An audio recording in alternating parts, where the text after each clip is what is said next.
Dear students, آج کی اس video میں ہم عرش صہبائی کی غزل نمبر 2 کی تشریح کریں گے۔ تو چلیے اسٹارٹ کرتے ہیں۔ غزل کا پہلا شعر ہے: ہر ایک رنگ میں کاٹیں گے ہم سزا ہی سہی، یہ زندگی کسی مفلس کی بد دعا ہی سہی۔ مفلس کا مطلب ہوتا ہے غریب، یعنی لاچار یا مجبور انسان۔ تو چلیے اس شعر کی تشریح دیکھتے ہیں۔ یہ شعر عرش صہبائی کی غزل سے لیا گیا ہے۔ اس شعر میں شاعر فرماتے ہیں کہ ہمیں زندگی میں صرف غم ہی غم ملے ہیں، ہم یہ زندگی ایک سزا کی طرح کاٹ رہے ہیں۔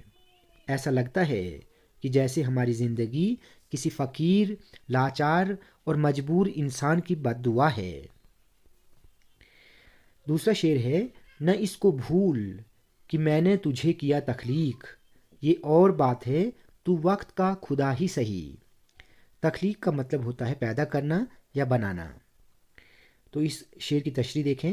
اس شعر میں شاعر عرش صہبائی فرماتے ہیں کہ اے انسان، تو دولت اور طاقت کے نشے میں اتنا مغرور بن چکا ہے کہ تو خدا کی اصلیت کو بھول بیٹھا ہے اور خود کو ہی خدا سمجھنے لگا ہے۔ آج کے دور میں تو بھلے ہی بہت طاقتور ہے، لیکن یہ مت بھول کہ تجھے بنانے اور پیدا کرنے والا وہی خدا ہے جسے تو بھلا بیٹھا ہے۔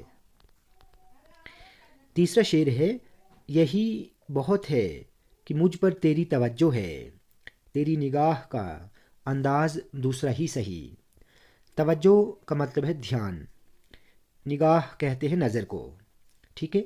عرش صہبائی غزل کے اس شعر میں اپنے محبوب سے مخاطب ہو کر فرماتے ہیں کہ اے میرے محبوب، میرے لیے یہی سب سے بڑی دولت ہے کہ میں تمہاری نظر میں ہوں۔ اگرچہ تمہارے دیکھنے کا یہ انداز دوسرا ہے، یعنی تم مجھ سے سخت نفرت کرتے ہو، لیکن پھر بھی میں اسے اپنے لیے تیرا کرم ہی سمجھتا ہوں۔ غزل کا آخری شعر: وہ میری روح میں تحلیل ہو چکا ہے عرش، اگر وہ مجھ سے جدا ہے چلو جدا ہی سہی۔ تحلیل کا مطلب ہوتا ہے گھل مل جانا، جدا کا مطلب ہے الگ۔ غزل کے آخری شعر میں عرش صہبائی فرماتے ہیں کہ اگرچہ دنیاوی طور پر میرا محبوب مجھ سے الگ ہے، لیکن حقیقت میں روحانی طور پر وہ میری روح و قلب میں گھل مل چکا ہے، یعنی وہ میرے دل میں بس چکا ہے۔ تو اسٹوڈینٹس، آج ہم نے عرش صہبائی کی غزل نمبر 2 کی تشریح کی۔ اسٹوڈینٹس، ویڈیو آپ کو اچھی لگی ہو تو آپ پلیز اس ویڈیو کو لائک اور شیئر کریں اور چینل کو سبسکرائب کرنا نہ بھولیں۔